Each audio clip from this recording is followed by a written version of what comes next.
इस वक्त दुनिया में सबसे बड़ी खबर यह है कि ईरान की तरफ से इसराइल पर हमला किया गया है। इसराइली मीडिया ने दावा किया है कि ईरान की जानिब से इसराइल की जानिब बेशतर मिसाइल दागे गए हैं। कई 100 मिसाइल दागे गए हैं। इसराइल के दारुल हुकूमत तल अवीव में सायरन भी बजाए गए। मुख्तलिफ जगहों पर फायरिंग के वाक़यात भी रिपोर्ट किए गए हैं और इस वक्त ये गैर मामूली संगीन सूरत हाल पैदा हो गई, जिसके बाद अमरीकी कौमी सलामती कमेटी का इजलास तलब कर लिया गया है। ईरान की जानिब से बेशतर मिसाइल इसराइल की जानिब दागे गए हैं और इस वक्त गैर मामूली सूरत हाल है इसराइल में, ईरान में और दीगर ममालिक में, जहाँ पर पिछले एक बरस के दौरान इसराइल की जानिब से जो जारहियत शुरू की गई उसके नतीजे में 41,000 से ज़्यादा फ़लस्तीनी अपनी जानों से हाथ धो बैठे हैं। 41,000 से ज़्यादा फ़लस्तीनी शहीद हुए हैं। इसराइल में 1,700 से ज़्यादा जाने जा चुकी हैं और इस दौरान जो बड़े वाक़यात पेश आए उसमें इस्माइल हनिया को निशाना बनाया गया 31 जुलाई 2024 को ईरान के शहर तेहरान में, जिसके बाद इस पूरे इलाके में, इस पूरे खित्ते में ज़्यादा गैर मामूली सूरत हाल की तवक्को की जा रही थी। और उसके बाद हसन नसरुल्लाह हिजबुल्लाह के सरबराह को भी शहीद किया गया। 27 सितंबर 2024 को लबनान में उनको निशाना बनाया गया। इसराइल के इर्द गिर्द जितने भी इलाके हैं उनमें लबनान, सीरिया, मिस्र और उर्दन के इलाकों में तशवीशनाक सूरत हाल पाई जाती थी। और सबसे ज़्यादा तशवीश की बात यह थी कि इसराइली वज़ीर आज़म बेंजामिन नेतन्याहू जिस वक्त अक़वाम मुत्तहिदा में खिताब कर रहे थे उसी दौरान उससे पहले वो मंजूरी दे चुके थे हिजबुल्लाह के सरबराह हसन नसरुल्लाह को हमले में निशाना बनाने की। इस वक्त इस इक़दाम से क्या हालात हो सकते हैं मशरिक़ वस्ता में, ईरान की जानिब से इसराइल पर हमले का क्या नतीजा हो सकता है, इसी के लिए हम बात करेंगे मुख्तलिफ माहिरीन से, तज्ज़ियाकारों से, सहाफ़ियों से। हमारे साथ इस वक्त सीनियर सहाफ़ी और माहिर अमूर मशरिक़ वस्ता मौजूद हैं मंसूर जाफ़र। मंसूर साहब, ये हमला क्या मौजूदा हालात जिस वक्त ये सूरत हाल का सामना करना पड़ रहा है इसराइल और दीगर मुल्कों में, उसी का ये नतीजा हो सकते हैं, या फिर इसको ये कहा जा सकता है कि ईरान के इस हमले से क्या जंग छिड़ जाएगी? ठीक है जी, जंग तो इसराइल जो है वो गुज़श्ता बरस जो है अक्टूबर हमास की कार्रवाई के बाद जो है अपने हक के दफा नाम नहाद उसका इस्तेमाल करते हुए वो छेड़ चुका है। और अब तो उस जंग का जो थिएटर है उसमें वसत के लिए वो आए रोज जो है एक नया महाज वो खोल रहा था और इसमें वो आज़ाद और खुदमुख्तार मुल्कों की सॉवरेनिटी को भी तज रहा था, चाहे वो लबनान पर उसकी सरहद के अंदर जाके हमला हो, इवन सेटल्ड बैरूत के करीब तक जो है इसराइल ने हमले किए हैं। इस तरीके से 1800 किलोमीटर दूर यमन में जो है हुदैदा पोर्ट और उसके साथ साथ मुख्तलिफ जो उनके ऑयल डिपो रिजर्व थे, जो मिसाइल लॉन्चिंग पैड थे, उनको निशाना बनाया है। तो अब यही वो मिसाइल थे जो इसराइल से भी उसी अंदाज से प्रवास करके मुख्तलिफ मुल्कों के ऊपर से गए हैं और वो सारी दुनिया ने देखा होगा कि वो किन किन आज इस वक्त जो मीडिया बहुत ज़्यादा और ख़ासतौर पे उर्दन के ऊपर जाने वाले मिसाइल भी दिखाए जा रहे हैं और बताया जा रहा है कि जी ये फलां मुल्कों की सॉवरेनिटी को वायलेट कर दिया गया है। तो इसराइल की तरफ से ये जो जंग छेड़ी गई थी ये उसका स्पेक्ट्रम उसकी ख्वाहिश के मुताबिक वसत की तरफ जा रहा है और यही वजह है कि इस वक्त दुनिया भर के जो कैपिटल हैं उसमें एक हंगामी सूरत हाल देखने को मिल रही है और इस नौयत की इतलात आ रही हैं कि जैसे कोई आलमी जंग छिड़ गई है। हालांकि ये एक ऐसे मुल्क की तरफ से, एक मजबूर और मकहूर मुल्क की तरफ से एक रद्दअमल है कि जिसके लोगों को, जिसके मेहमानों को उसके मुल्क में शहीद किया गया, जिसके ऑफिशियल्स को सीरिया के अंदर शहीद किया गया, जिसके ऑफिशियल्स को और उनके पास दौरान इनकलाब सरबराह को इराक में निशाना बनाया गया और अब उन्हीं के एक हम प्याला और हमने वाला जो तंजीम है उनके सरबराह को लबनान में निशाना बनाया गया। तो ये रद्दअमल मुतवक्को था। ईरान ने बहुत रिस्ट्रेन का मुजाहरा किया। ईरान को बुनियादी तौर पे अमेरिका, बरतानिया, जर्मनी, इन्होंने एक ऐसी साजिश के नतीजे में उस वक्त इस्माइल हनिया साहब के शहादत के बाद रद्दअमल से रोका और ये कहा कि हम तो बस जंगबंदी करवाया ही चाहते हैं, तो लिहाजा आप ये रद्दअमल रोक लीजिए। उस बैक चैनल डिप्लोमेसी का नतीजा यही निकला कि ईरान को मौका मिल गया और ईरान ने ये लबनान वाली एपिसोड या लबनान वाला फ्रंट जो है खोल लिया। तो अब ईरान पर जो यकीनन अपने अंदरूनी अवाम की तरफ से भी और इसी तरीके से ईरान, क्योंकि जाहिर है इस पूरे मुज़ाहमत के प्रोजेक्ट का एक सरखेल है, उसका सरपरस्त है, उसका पुष्टिबान है, उसको बहुत ज़्यादा दबाव का भी सामना था मुख्तलिफ जो उनके हम ख्याल ममालिक हैं उनकी तरफ से कि उनकी तरफ से रद्दअमल क्यों नहीं। और अब ये बुनियादी तौर पे उन मुल्कों का मैं समझता हूँ उनकी जो डिटर्मिनेशन, उनके बिल और ख़ासतौर पे इस मिडिल ईस्ट का जो एक मैं समझता हूँ लॉन्ग स्टैंडिंग इशू है जो पैलेस्टाइन, उसके हवाले से उनकी जो भी कमिटमेंट है, जिस लेवल की भी है, सफारती है, अस्करी है, अब मैं समझता हूँ ये वक्त आ गया है कि वो सारी की सारी डोल आउट करें और इस वक्त हकीकी मानों में जो है ईरान को सपोर्ट फराहम की जाए। और उसी तरीके से जिस तरीके से अमेरिका ने इसराइल पर किए जाने वाले हमास के हमले के बाद आलमी प्लेटफॉर्म पे जिस तरीके से अपने बहरी बेड़े भेज के मिडिल ईस्ट में और अब भी अपनी उस पूरी जंग के अलाव को दहकाने के लिए अब भी वो 8 अरब डॉलर जो है वो सर्व कर रहा है। और अब जो महंगा तरीन उनका मंसूर साहब, आपने जैसे बात की है कि ये रद्द-ए-अमल में ये इकदाम किए गए हैं और ईरान के सब्र का पैमाना भी लिबरेज हो रहा था, चूंकि ये खिंदहानी की जा रही थी पस पर्दा सिफारतकारी के जरिए से। अगर ईरान सब्र का मुजाहरा करता है और अगर कोई जारहाना इकदाम नहीं करता तो अमन कायम किया जा सकेगा या सीज फायर हो जाएगा, कम अज़ कम फ़लस्तीनी अवाम पर जो जुल्म किया जा रहा है उसमें किसी हद तक कुछ रिलीफ मिल सकेगा। वो नहीं हुआ तो हमला किया गया। पासदारान इनकलाब का बयान है कि हसन नसरुल्लाह और इस्माइल हानिया की शहादत का बदला लेने के लिए यह हमला किया गया। और ये भी कहा जा रहा है पासदारान इनकलाब की जानिब से अगर इसराइल ने जवाब दिया तो मजीद कार्रवाई की जाएगी, मजीद मिसाइल दागे जाएंगे ईरान की तरफ से। यकीनन जी, ये तो एक अब चेन ऑफ रिएक्शन है और उस चेन ऑफ रिएक्शन के हवाले से खास तौर पे जाहिर है जिनका ये इनिशिएटिव है वो इसको बड़ा ब्रेवली ओन भी कर रहे हैं और अपने जो भी अपोनेंट्स हैं उनको वार्न भी कर रहे हैं कि अगर उन्होंने कोई रिटेलिएट किया तो उसके जाहिर है जो नताइज हैं वो ना तो वो उससे बेबहरा हैं और ना ही ईरान इन नताइज से बेबहरा था। ईरान ने बहुत कैलकुलेशन के बाद जो है, क्योंकि ईरान को इस वक्त जिस तरीके से आप देखिए कि ईरान पर पिछले कई दहाइयों से जो है अमेरिका ने और मगरबी ममालिक ने पाबंदियां आयद कर रखी हैं। इसी तरीके से ईरान को जो जौहरी प्रोग्राम के हवाले से मुख्तलिफ उनकी जो कमिटमेंट थी और वो भी यानी ख़राब की गई, उनकी वो मंजिल भी खोती की गई। अब ईरान के पास क्या ऑप्शन रह जाता है कि वो अपने सेल्फ डिफेंस में अपने जो न्यूक्लियर प्रोग्राम है उसको असर नौ बढ़ावा देने के लिए वो कोशिश क्यों ना करें, क्योंकि आप खित्ते के अंदर इसराइल और इसी तरीके से दीगर जो जौहरी ताकतें वहाँ मौजूद हैं, अगर उनकी मौजूदगी है और उसकी सरपरस्ती अमेरिका की तरफ से जारी है तो ऐसे में ईरान अपने दफा से या अपने लिए कोई ऐसा जैसे कहना चाहिए काबिल एतबार डेटरेंस जो है वो क्यों ना रखे।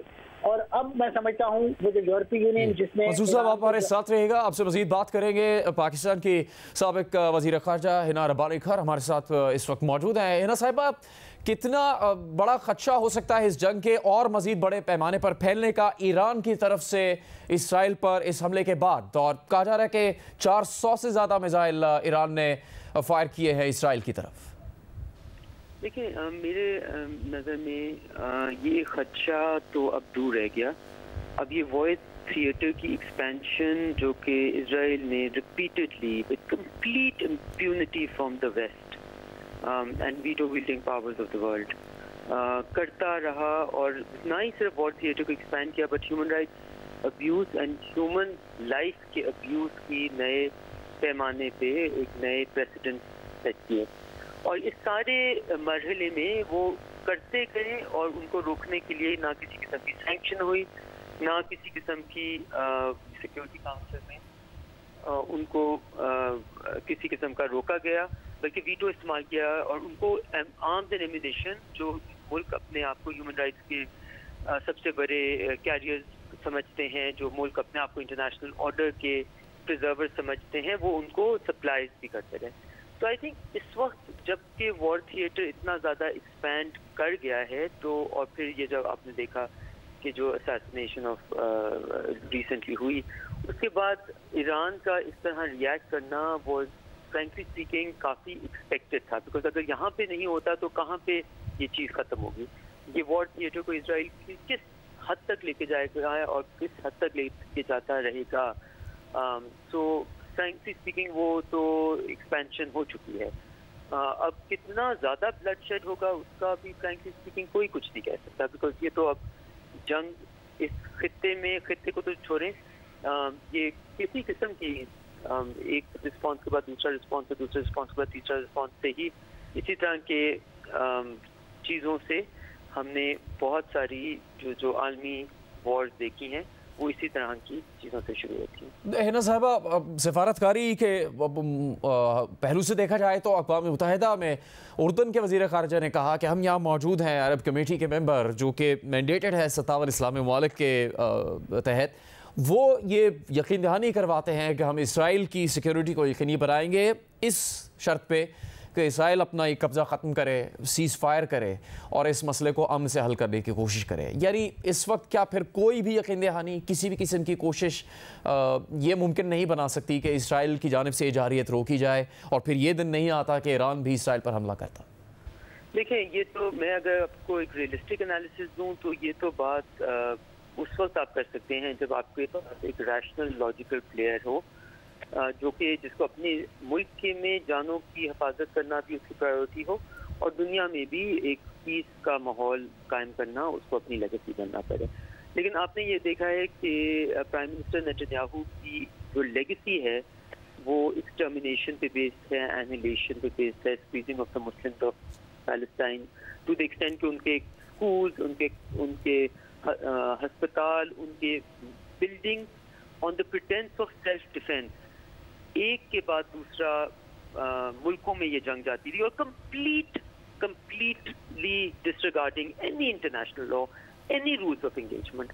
तो ये जो unprecedented violation of international law, of rules of engagement, of any type of rules of engagement, of even war, जबकि शुरू हो गई तो उसमें, और जिस तरह आप देख रहे हैं कि वो चलते रहे, तो इसमें ये कहना कि जी पीस के लिए कौन खड़ा है, पीस के लिए तो कोई भी नहीं खड़ा। और उनको ये यकीन दहानी जितनी भी बेशक वो जॉर्डन के foreign minister on the floor of the UN दे दें, कोई भी दे दे। आपने ये देखा कि जिस दिन हिजबुल्लाह के लीडर के ऊपर अटैक हुआ उस दिन फ्रांस और अमेरिका एक सीज फायर की बात कर रहा था और यूएन के अंदर कर रहा था, और वो बहुत इस चीज़ पे मुतमईन थे कि शायद इस तरह की कोई बात हो जाएगी। तो जब भी हमने ये देखा है ये 7 अक्टूबर से ऑनवर्ड्स और उससे पहले भी कि जब भी पीस का या सीज फायर का या जंग को ख़त्म करने का या नफरतों को ख़त्म करने का कोई चांस आता है तो prime minister Netanyahu jumps to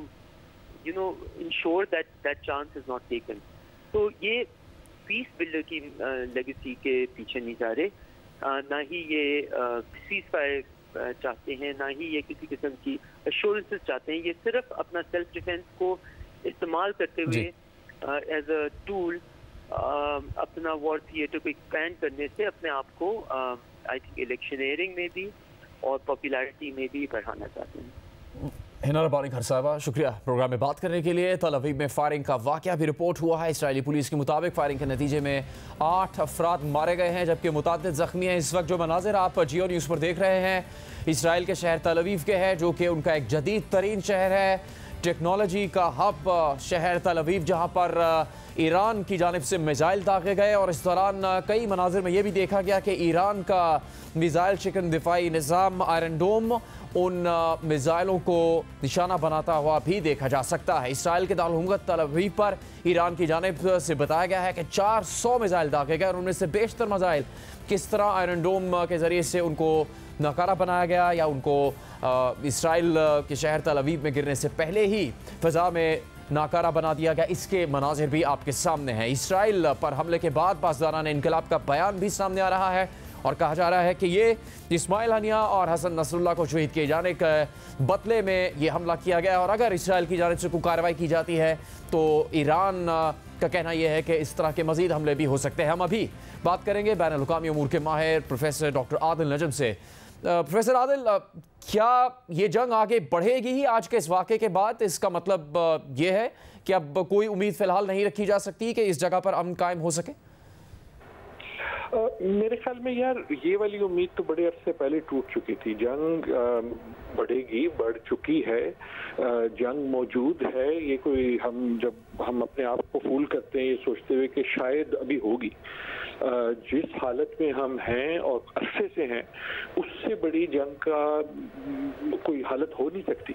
ये जंग सिर्फ ऐलान से नहीं होती, जंग अमल से होती है और अमली तौर पे ना सिर्फ वो लोग जो गजा में मौजूद हैं, अब तो वो भी जो लबनान में मौजूद है, बल्कि पूरी दुनिया इस वक्त एक आलमी जंग में है। मेरे ख्याल में तशवीश और दुख ये है कि उसमें से बहुत बड़ी दुनिया जो है वो आलम सख्ता में, इंक्लूडिंग हम खुद, और सख्ते में बैठे हुए हैं कि यार ये क्या हो रहा है, और एक बेबसी का आलम है कि जैसे कोई कुछ नहीं कर सकता, जैसे नेतन्याहू जो हैं वो अपनी मर्जी जहां चलाएं जैसे चलाएं हो। तो यकीनन जो है ये अभी आपकी मेहमान हिना रब्बानी खैर बिल्कुल सही कह रही थी, ब्रेक डाउन ऑफ लॉ है, लेकिन ये ब्रेक डाउन ऑफ लॉ जो है ये सिर्फ ये नहीं है कि एक लॉ तोड़ दिया गया है, लेकिन एक मेरे ख्याल में उससे बहुत बड़ी बात ये हुई है कि जो सिस्टम ऑफ लॉ है, जो इंटरनेशनल सिस्टम है, अब टूट चुका है। और मैं ये हाइपर बोल नहीं कह रहा, मैं ये स्लोगन नहीं मार रहा, इसका ये मतलब नहीं है उसको कोई कमजोरी होगी। मैं ये कह रहा हूँ कि दुनिया में जो एक सिस्टम था, इंटरनेशनल सिस्टम, इंटरनेशनल ऑर्डर, जिसका मतलब ये था कि कौमें जो हैं वो अपने फैसले कुछ मिल के करने की कोशिश करेंगी, ताकत तभी मौजूद थी, वो अब टूट चुका है। नेतन्याहू ने खुसूसन ये ऐलान कर दिया कि यार मैं नहीं मानता, मैं दुनिया को नहीं मानता, मैं असूलों को नहीं मानता, मैं अमेरिका को भी नहीं मानता। और अब जो है एक तरह से ईरान को मजबूर कर दिया गया है रिटेलिएशन पे। अगर आप देखें तो बड़े अरसे से इजराइल की मेरे ख्याल में कोशिश ये थी कि किसी तरह ईरान को इस जंग में शामिल कर लिया जाए, वो उसको प्रोवोक कर रहे थे एक के बाद एक, and finally that provocation has worked. इसका कहने का मतलब ये नहीं है कि ईरान शायद नहीं प्रोवोक होना चाहिए था, मेरे ख्याल में उसके लिए अब कोई चारा रहा नहीं था। सो यकीनन द शॉर्ट आंसर इज कि यकीनन हम जंग की हालत में मौजूद हैं और जंग के बीच में मौजूद हैं, जंग की शुरुआत में नहीं मौजूद, और अब ये एस्केलेशन यकीनन ज्यादा होगी। इजराइल की तरफ से मेरे ख्याल में यकीनन किसी न किसी किस्म की कार्रवाई होगी। आपने टेक्नोलॉजी का जिक्र किया है, इजराइल के पास इस वक्त हर किस्म के एडवांटेज है। एक एडवांटेज ये है कि टेक्नोलॉजी की है, दूसरी एक एडवांटेज ये है कि जो मॉरल आउटरेज होनी चाहिए थी दुनिया से वो नहीं आ रही, एक तो जनरली नहीं आ रही, और खुसूसन जब उसका अटैक हिजबुल्लाह पे होता है जिसको एक टेररिस्ट ऑर्गेनाइजेशन करार दिया जाता है बहुत सारे ममालिक में, वेस्ट में, या ईरान पे होता है जो पहले ही जिसको साइडलाइन किया गया है, तो मॉरल सिंपैथी ईरान की तरफ नहीं आएगी। लेकिन इस वक्त ये जो सिचुएशन है, आपका सवाल बिल्कुल दुरुस्त है, हम जंग की हालत में। प्रोफेसर आदिल, अब इसराइल की जानिब से भी रद्द-ए-अमल आ रहा है कि ईरान को भारी कीमत चुकानी पड़ेगी, तो किसी भी हद तक ये मामला जाएगा तो आपको लगता है कि कोई भी मुल्क या कोई भी इदारा जो इसमें स्टेक होल्डर है वो कोई आपको इक़दामात करता नज़र नहीं आ रहा? आखिरी जो अहम बयान था वो ऐमन सफ़ादी का था, उर्दन के वज़ीर ख़ारजा, जिन्होंने कहा अक़वाम मुत्तहिदा में कि हम अमन चाहते हैं और हम इसराइल के अमन की ज़मानत देने के लिए तैयार है अगर इसराइल इस बात पर राज़ी हो कि वो कब्ज़े को ख़त्म करे, फ़लस्तीनियों पर चढ़ाई रोके, और जो जंग उसकी जानिब से की जा रही है, फ़लस्तीनियों पर हमले किए जा रहे हैं, तमाम फ़लस्तीनी इलाकों को निशाना बनाया जा रहा है, उनको बुलडोज़ किया जा रहा है, लबनान पर हमले किए जा रहे हैं, 1 लाख से ज़्यादा कहते हैं ख़ानदान लबनान में पहले ही बेघर हो चुके हैं। तो कोई भी हद नहीं होगी इसकी आपकी नज़र में कि किसी मौके पे जाकर यूरोपीय यूनियन, नेटो, अमेरिका, अक़वाम मुत्तहिदा कोई ऐसा इक़दाम आपको करते हुए नज़र आए जिससे रोका जा सके, चाहे वो इसराइल के अलावा ईरान या दीगर ममालिक को भी रोकना हो? यार हद तो यकीनन होगी, क्या होगी मैं नहीं जानता, कौन होगा ये भी मैं नहीं जानता, क्योंकि जो हमारे पास एक तरह से मुरव्वजा तरीके थे वो तो कोई अप्लाई करने को तैयार नहीं है। जो आपने जिस बयान का जिक्र किया जो एक इंटरेस्टिंग बयान है, लेकिन देखे ना उसका तो अजम्पशन ये है कि हम एक ऐसी दुनिया में रहते हैं जहां एक आलमी ऑर्डर है, और मेरी गुजारिश ये है कि वो जो आलमी ऑर्डर है, जो वर्ल्ड सिस्टम है, वो टूट चुका है। तो यूनाइटेड नेशन नाम नेतन्याहू लेता है सीरियसली। सो इन अ वे मेरे ख्याल में जो इस जंग के ऊपर जो जंग है वो ये है कि जो एक सिस्टम था, हम उसको गालियां देते थे, हम उसको बुरा भला कहते थे, लेकिन टूटा फूटा एक सिस्टम ऐसा था कि आप लुकअप करते थे कि शायद सिक्योरिटी काउंसिल कुछ कर ले, शायद कोई बड़ी ताकत कुछ कर ले। What I am suggesting is कि वो सिस्टम टूट चुका है। तो प्रोफेसर आदिल, अब ईरान की तरफ से बताया जा रहा है, ईरान के इस इक़दाम से पहले ये पता लग रहा है कि उसने कई ममालिक को पेशगी इतला दी है इस हमले की, तो क्या इसका मतलब हो सकता है कि वो एक क्या फुल फ्लेज वॉर नहीं चाहते हैं, वो अपने इस जो ग्रज है उसका एक रद्द-ए-अमल का इजहार करना चाहते थे, या जो कहा गया है कि इस्माइल हनिया, हसन नसरुल्लाह को जिस तरह शहीद किया गया, ये उसका जवाब है? नहीं, जवाब तो जरूर है, उसका भी जवाब है। और ईरान के ऊपर बहुत प्रेशर भी था ना। आप देखें, हम अपने प्रोग्रामों में भी बात करते थे, ईरान के अंदर बहुत प्रेशर है। ईरान के अंदर एक पॉलिटिकल मूव है कि यार हमारे ऊपर बारी बारी वो जो है अटैक करता है हमारी लोगों पे, हमारी सपोर्टर पे, और हम उसका कोई जवाब नहीं दे रहे। तो ईरान में भी तो सियासत है ना, तो एक उसका जवाब है। दूसरा, यकीनन ईरान जो है वो ये जानता है कि वो बहुत सारे मुल्कों ने उसको ऑस्ट्रेसाइज किया हुआ है, कट ऑफ किया हुआ है, तो इसलिए वो हर वो डिप्लोमेटिक हरबा इस्तेमाल करेगा, और करना चाहिए। कि हम पहले से बता रहे हैं कि हम ये लिमिटेड एक तरह से एक रिटेलिएशन कर रहे हैं। लेकिन मेरी नज़र में और शायद इजराइल की बातों से भी लगता है कि इजराइल के लिए तो ये बड़ा अच्छा हुआ है। इजराइल तो चाहता है कि वो जंग को एस्केलेट करे, और खुसूसन वहाँ एस्केलेट करे जहाँ ग्लोबल सिंपैथी नहीं है, मसलन ईरान। तो ईरान के ऊपर जब अटैक होता है या ईरान जब अटैक करता है, तो आप देखेंगे कि वेस्ट में वो आपकी जो उंगलियां हैं वो ईरान की तरफ जाएंगी, इजराइल की तरफ नहीं जाएंगी। तो इन जी प्रोफेसर आदिल, चूंकि मैंने भी जिक्र किया आपसे उर्दन के वज़ीर ख़ारजा का, और उन्हीं का ये बयान बहुत ज़्यादा देखा गया और उसकी बहुत ज़्यादा बात हुई, जो उन्होंने अक़वाम मुत्तहिदा के फ्लोर पर ये बात कही थी। अब मारूफ सहाफ़ी हैं क्रिस्टियन आमनपुर, उन्होंने भी हवाला दिया है कि उनकी बात हुई थी बराह रास्त उर्दन के वज़ीर ख़ारजा से, जिन्होंने उनको बताया कि उनकी तरफ से ज़मानत दी गई थी कि सीज़ फायर होगा, और उनका जो असर रसूख है लबनान पर या फिर हिज़्बुल्लाह पर, उसके नतीजे में वो ये कहती हैं कि उर्दन के वज़ीर ख़ारजा ने बताया कि हिज़्बुल्लाह भी इस बात पर राज़ी थी कि सीज़ फायर किया जाए, और फिर इसराइल भी किसी हद तक राज़ी था। अब आप याद करें कि अमरीकी वज़ीर ख़ारजा कह चुके हैं कई मरतबा कि इसराइल भी ऑन बोर्ड है और सीज़ फायर हो जाएगा। फिर जो बाइडन का भी बयान आता है, लेकिन उसके बाद फिर नहीं हो पाता सीज़ फायर, और फिर इसराइल ही का हमला सामने आता है। तो फिर एक ही फरीक ऐसा है इस पूरे खत्ते में जिसके ऊपर कोई भी अब भरोसा नहीं कर सकता। ऐसा ही है कि मेरे ख्याल में तो मैं नहीं मानता ये बात क्रिस्टीना आमनपुर की, या जो आपने कहा कि जी इजराइल भी रजामंद था। इजराइल तो कभी रजामंद नहीं था। जब अमेरिका कहता था तो अमेरिका की आप क्यों बात मान लेते हैं कि इजराइल रजामंद है? अमेरिका चाहता है कि इजराइल रजामंद हो जाए, लेकिन अमेरिका को तो इजराइल उसी तरह अंगूठा दिखा रहा है, ठिंगा दिखा रहा है जैसे बाकी दुनिया को दिखा रहा है। लेकिन ना, अमेरिका सबसे बड़ा उसका सपोर्टर है और कंटिन्यूस सपोर्टर है, लेकिन इजराइल हमने देखा कि वो अमेरिका की भी नहीं सुन रहा जी, क्योंकि इस वक्त वो जोन में है कि उसके पास ये कुव्वत है। So what I do not believe is कि इजराइल जो है किसी भी तरह से मुतलाशी है किसी सीज फायर का। मेरे ख्याल में तो इजराइल की कार्रवाई ये बताती है कि उन्होंने ये फैसला कर लिया है कि एक फाइनल सोल्यूशन ढूंढना है।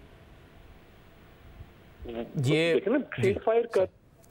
और सर, ये क्रिस्टियन आमनपुर ने हवाला दिया है वो लबनान के वजीर ख़ारजा का दिया कि उनसे उनकी बात हुई थी और उनकी तरफ से बताया गया था कि सीज़ फायर के लिए जो कोशिश हुई है उस पर वो राज़ी है, हिज़्बुल्लाह भी राज़ी है और इसराइल भी राज़ी है। लेकिन आपने कहा कि इसराइल कोशिश करता रहा है कि वो ईरान को इस मामले में घसीटना चाहता था, और फिर उसकी तरफ इशारा जो आप कर रहे हैं वो फिर से उर्दन के वज़ीर ख़ारजा का सवाल ये था कि इसराइल की एंड गेम क्या है। तो उनकी एंड गेम ये है कि वो एक फाइनल सोल्यूशन चाहते हैं। इस वक्त तो यही लगता है ये एक तारीखी ट्रेजेडी होगी ना, दुनिया भर के लिए होगी। एंड अगेन आई रिपीट, इस वक्त तो ये नजर आ रहा है कि ये जो जंग है इसने इंटरनेशनल सिस्टम तोड़ दिया। और देखिए, हमसे मुराद मैं भी हूँ, आप भी हैं, हमें कई बार गुस्सा आता है यूनाइटेड नेशंस पे या इंटरनेशनल सिस्टम अनजस्ट है, लेकिन जैसा टूटा फूटा था, एक दुनिया जिसमें वो टूटा फूटा सिस्टम भी नहीं रहा is much worse than what was. तो इस वक्त तो आपकी जो मेरे ख्याल में जो इंटरनेशनल सिस्टम है, कोई आपको देखना तरीका ऐसा नजर नहीं आता कि जिससे कोई भी इजराइल पे इस किस्म का दबाव डाल सके या दोस्ती के हवाले से डाल सके कि उसकी जो कार्रवाई है वो कम हो। एक तरह से नेतन्याहू जो हैं, he is fanatically committed to a final solution और वो उसकी तरफ बढ़े। बहुत शुक्रिया प्रोफेसर डॉक्टर आदिल नजम। बात कर रहे थे प्रोग्राम में। जियो न्यूज़ पर आप इस वक्त खबर देख रहे हैं। इसराइल पर हमला किया गया ईरान की जानिब से, कई 100 मिसाइल दागे गए हैं। ईरान का मौक़िफ़ यह है कि ये इस्माइल हनिया और हसन नसरुल्लाह की शहादत का बदला है, और अगर इसराइल की जानिब से कोई कार्रवाई की जाती है तो ईरान का कहना है कि मज़ीद हमले इसराइल पर किए जाएंगे, जबकि इसराइल की जानिब से भी रद्द-ए-अमल आ चुका है। इसराइल का कहना है कि ईरान को इस हमले की भारी कीमत चुकानी पड़ेगी। इस वक्त गैर मामूली सूरत हाल है। ये कहना सही नहीं होगा कि जंग इससे पहले नहीं थी, जंग तो जारी ही थी। इसराइल की जानिब से जो चढ़ाई की गई फ़लस्तीनियों पर, 41,000 से ज़्यादा फ़लस्तीनियों को शहीद कर दिया गया, कई शहर वहाँ पर खंडर बना दिए गए हैं। उसके बाद इसराइल की जानिब से इस्माइल हनिया को ईरान के शहर तेहरान में निशाना बनाया गया, जिसकी इसराइल ने बराह रास्त एलानिया ज़िम्मेदारी कबूल नहीं की, लेकिन तमाम तरफ से यही उंगलियाँ उठाई गई, तमाम तरफ से इन्हीं खदशात का इजहार किया गया कि इस्माइल हनिया के ऊपर हमले के पीछे भी इसराइल ही है। और उसके बाद हसन नसरुल्लाह, हिजबुल्लाह के सरबरा,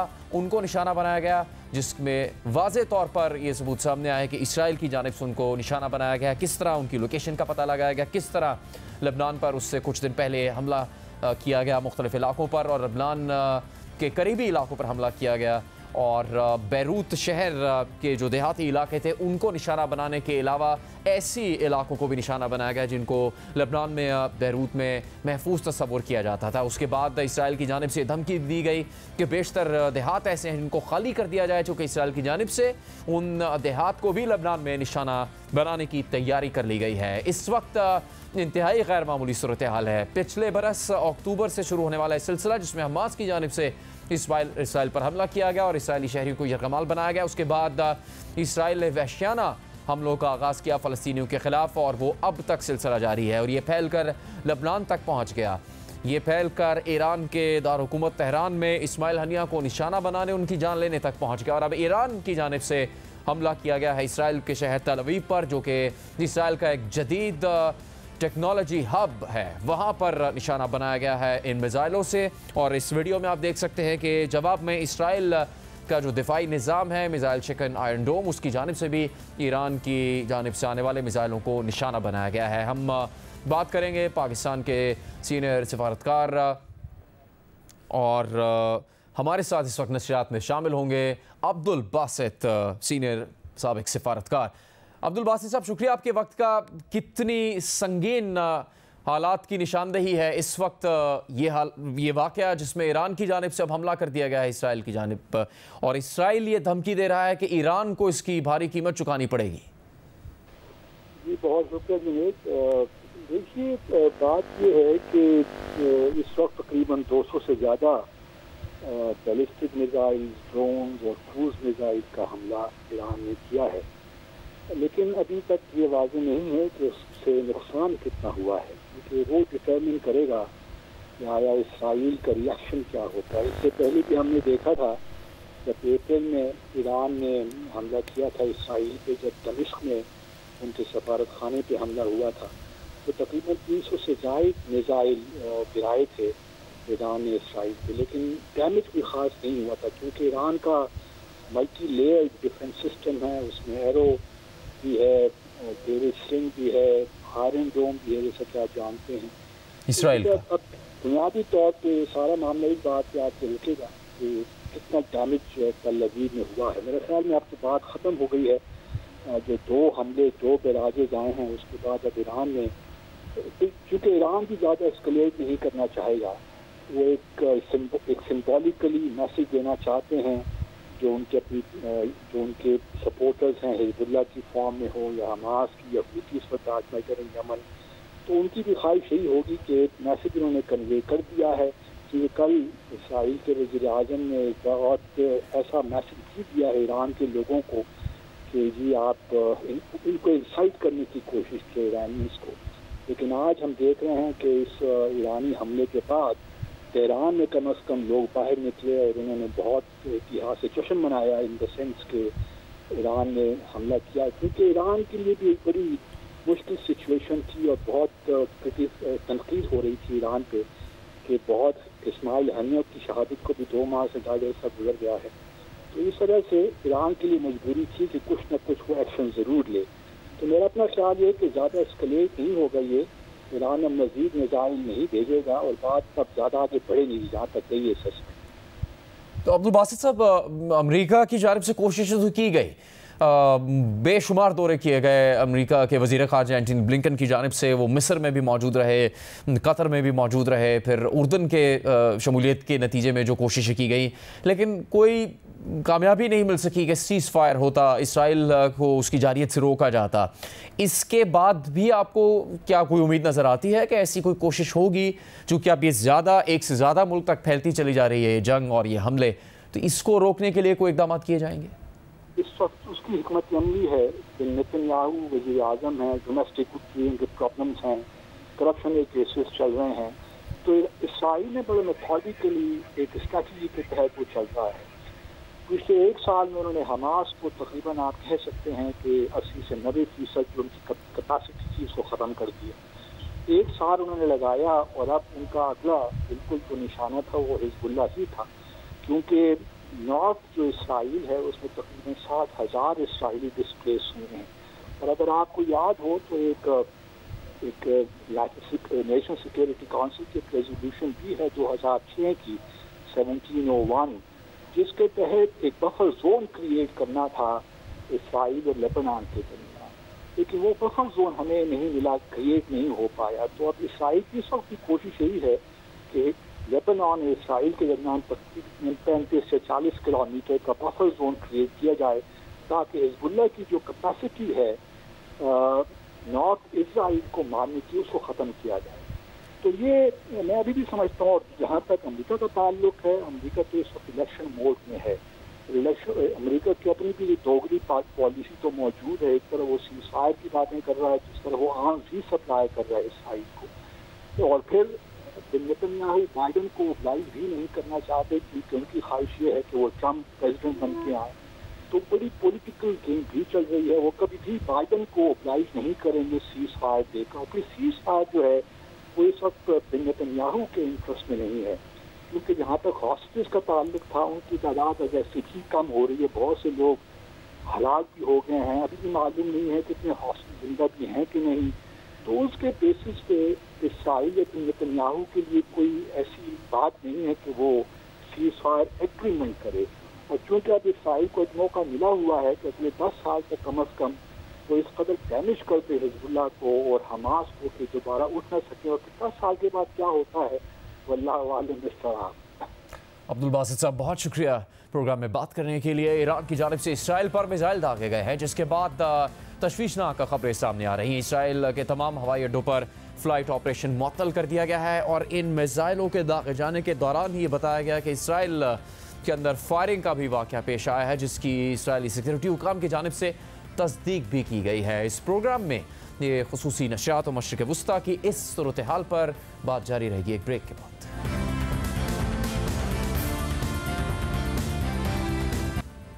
इसराइल की 1 बरस से जारी वहशियाना जारहियत के बाद अब से कुछ देर पहले ईरान की जानिब से इसराइल पर मिसाइल दागे गए हैं।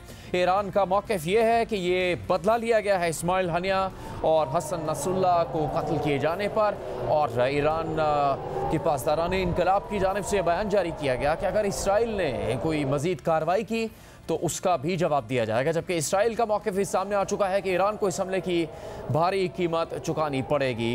पिछले चंद हफ्तों में ही ये बड़े वाक़यात पेश आए जब इस्माइल हनिया, हमास के सरबराह, उनको ईरान के दारुल हुकूमत तेहरान में निशाना बनाया गया, जिस वक्त वो ईरानी सदर की तकरीब अहल बरदारी में शिरकत करने के बाद वहाँ पर तेहरान में मौजूद थे। उसके बाद इसराइल की जानिब से लबनान पर भी चढ़ाई की गई, चूँकि हिजबुल्लाह की जानिब से भी इसराइल के ख़िलाफ़ कार्रवाइयाँ की जाती रही हैं, और इन्हीं कार्रवाइयों को आगे बढ़ाते हुए इसराइल की जानिब से हिजबुल्लाह के सरबराह हसन नसरुल्लाह को निशाना बनाया गया और 27 सितंबर को उनको शहीद कर दिया गया। अब उसके 4 रोज़ बाद आज 1 अक्टूबर को निशाना बनाया गया है इसराइल की शहर तल अवीव को ईरान की जानिब से। इससे मज़ीद कशीदगी बढ़ेगी, पहले से जारी जंग को मज़ीद हवा मिल सकती है और इसका दायरा मज़ीद फैल सकता है। मुख्तलिफ तज्ज़ियाकारों का कहना है कि ईरान ने बहुत तवील अरसे तक ऐसा कोई इक़दाम नहीं किया, लेकिन इसराइल की मुसलसल ये कोशिश रही है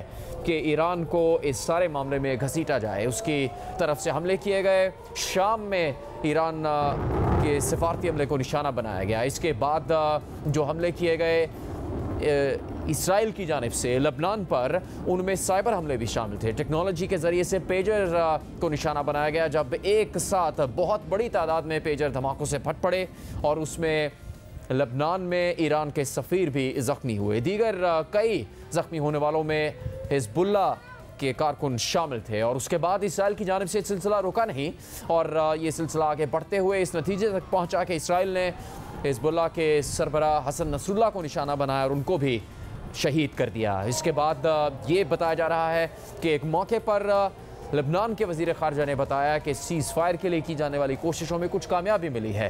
हिज़्बुल्लाह भी सीज़ फायर पर राज़ी है। लबनान की जानिब से ये कोशिश की गई कि सीज़ फायर को मुमकिन बनाया जाए और ये बताया गया लबनान के वज़ीर ख़ारजा की जानिब से कि इसराइल भी सीज़ फायर करना चाहता था, लेकिन उसके बाद ये सिलसिला आगे बढ़ाया गया इसराइल की जानिब से और हमले जारी रखे गए। ना सिर्फ लबनान के मज़ाफ़ात में इसराइल की जानिब से हमले किए गए बल्कि बैरूत के इर्द गिर्द के इलाकों को भी निशाना बनाया गया। कई देहात को धमकी दी गई कि खाली कर दिया जाए और यहाँ तक बात आन पहुँची है कि ईरान की जानिब से भी अब इसराइल पर हमला किया गया है और कई 100 मिसाइल दागे गए हैं, जिसके बाद इसराइल ये कहता है कि ईरान को इस हमले की भारी कीमत चुकानी पड़ेगी। हम बात करेंगे अमेरिका में पाकिस्तान के साबिक सफ़ीर, सीनियर तजज़ियाकार, बैनुल-अक़वामी अमूर के माहिर हुसैन हक्कानी से। हक्कानी साहब, क्या नतीजा निकल सकता है इस तरह की सूरत हाल का और ईरान की जानिब से अब इसराइल पर हमला क्या इस जंग के दायरे को मज़ीद बढ़ा देगा या फिर कोई मुख्तलिफ हालात आपको नज़र आ रहे हैं? जंग का बढ़ाना हकीकत में तो किसी के मफाद में नहीं है। ईरान को भी उसका शदीद नुकसान पहुंच सकता है, लेकिन क्योंकि ईरान के बहुत सारे मफादात पर पै दर पे इसराइल ने कामयाबी से हमले किए हैं और ईरान के साबिक सदर को ये इतराफ़ भी करना पड़ा, साबिक सदर अहमदीनेजाद को, कि इसराइल की बहुत पेनिट्रेशन है ईरान में इंटेलिजेंस के लिहाज से, जिसकी वजह से ईरान के राज नहीं रहते। तो अब ईरान की क़यादत को भी ये दिखाना लाजिम था कि हम खामोशी से नहीं बैठेंगे, इसलिए उन्होंने इसराइल पर ये हमला किया है। सवाल ये है कि क्या उनके पास मुकम्मल जंग का कोई प्लान है, कोई तैयारी है? बज़ाहिर तो नहीं है। और अगर इसराइल ने जंग को वसअत दी तो क्या इसराइल भी तवील मियाद तक जंग जारी रख सकेगा? मेरा ये ख्याल है कि चंद रोज़ के शोर-ओ-शार के बाद और लुबनान के जुनूब में थोड़ी बहुत जंग होने के बाद मामलात कुछ बातचीत की तरफ बढ़ना शुरू होंगे। जी, तो हुसैन हक्कानी साहब, ये तो नज़र आता है इस पूरे तनाज़े में कि अमेरिका, यूरोप इसमें स्टेक होल्डर हैं और वो इसराइल के साथ बातचीत करने की भी कोशिश भी करते रहे, लेकिन उनको मुकम्मल उनकी हिमायत इसराइल को हासिल है। दूसरी तरफ ईरान या फिर जो दीगर अरब ममालिक हैं, उनके जो इत्तेहादी हैं, उनकी तरफ से ऐसी कोई कोशिश नज़र नहीं आती कि वो भी स्टेक होल्डर हैं या वो कोई ऐसी कोशिश करते। एक वक्त में खबर तो आई कि चीन ने मेज़बानी की है फ़लस्तीनी ग्रुप्स के दरमियान तनाज़े को ख़त्म करने के लिए। वो अल-फतेह या अल-क़साम ब्रिगेड के हवाले से ज़रूर कोशिश थी, लेकिन बाकायदा बैनुल-अक़वामी सतह पर कोई कोशिश नहीं की गई कि इससे ये मदद मिल सके कि जंग बंदी हो सके और इसराइल की जारियत को रोका जा सके। देखिए, मगरबी ममालिक यकीनन इसराइल को तनहा छोड़ने को तैयार नहीं है। दूसरी तरफ गैर मगरबी ममालिक इसराइल के लिए बहुत ज़्यादा हमदर्दी का मुजाहरा नहीं करते। ऐसी सूरत में इसराइल कोशिश ये करता है कि अपनी ताकत के मुजाहरे के ज़रिए अपने आप को मनवाता रहे। कोशिशें बहुत सी हो रही हैं। सऊदी अरब, मुत्तहिदा अरब इमारात की जानिब से जंग बंदी की कोशिशें जारी हैं। कतर मज़ाकरात कराता रहा है ताकि जो लोग यरगमाल लिए थे हमास ने, उनको छोड़ा जा सके और उसके बदले में इसराइल जंग बंदी पे आमादा हो जाए। इसी तरीके के साथ लुबनान की हुकूमत अपने आप को दोबारा से असर्ट करने की कोशिश कर रही है। तो कोशिशें तो हो रही हैं, लेकिन जो दुनिया का नक्शा अब हो गया है, हर एक कहता है और हर एक चाहता था कि वो जो पुराना एक दो यानी बाइपोलर निज़ाम था कि सिर्फ सोवियत यूनियन था और अमेरिका था, दो सुपर ताकतें थी, उसके खात्मे के बाद एक सुपर ताकत थी, कि अब कोई सुपर ताकत ना होना अच्छा है। लेकिन उसका मनफी पहलू ये है कि जब बहुत सी ताकतें दुनिया में मौजूद हों तो उनमें से हर एक अलग अलग तरीके के साथ एक्ट करता है और लगता ये है कि जैसे सब कुछ एक समत में नहीं जा रहा। हुसैन हक्कानी साहब, अब जब ये तनाज़ा जारी है, इसराइल की जारियत जारी है फ़लस्तीनियों पर, फिर लबनान पर, ईरान में भी उनकी तरफ से हमले किए गए, शाम में भी हमले किए गए, तो ऐसे में अरब वज़रा ख़ारजा की जानिब से सवाल उठाया गया कि हम तो चाहते हैं, लेकिन इसराइल की एंड गेम क्या है? तो आपकी नज़र में क्या हो सकती है? क्या वो ये एंड गेम है कि किसी भी ख़तरे को ख़त्म किया जाए जो कि इसराइल के बतौर रियासत वजूद के लिए ख़तरा हो, या फिर इससे ज़्यादा उनके अज़ाइम हो सकते हैं? मेरा ये ख्याल है कि इसराइल ये साबित करना चाहता है कि अगर ताकत इस्तेमाल की जाएगी उसके खिलाफ, जैसा कि 7 अक्टूबर पिछले साल हुआ था, तो फिर इसराइल के पास भी ताकत है और इसराइल अपनी ताकत का मुजाहरा करेगा। लेकिन इसराइल एक छोटा मुल्क है, आबादी उसकी थोड़ी है, वो तवील जंग में बहुत ज़्यादा लोगों की अमवात बर्दाश्त नहीं कर सकता, उसका मुताबिल नहीं हो सकता।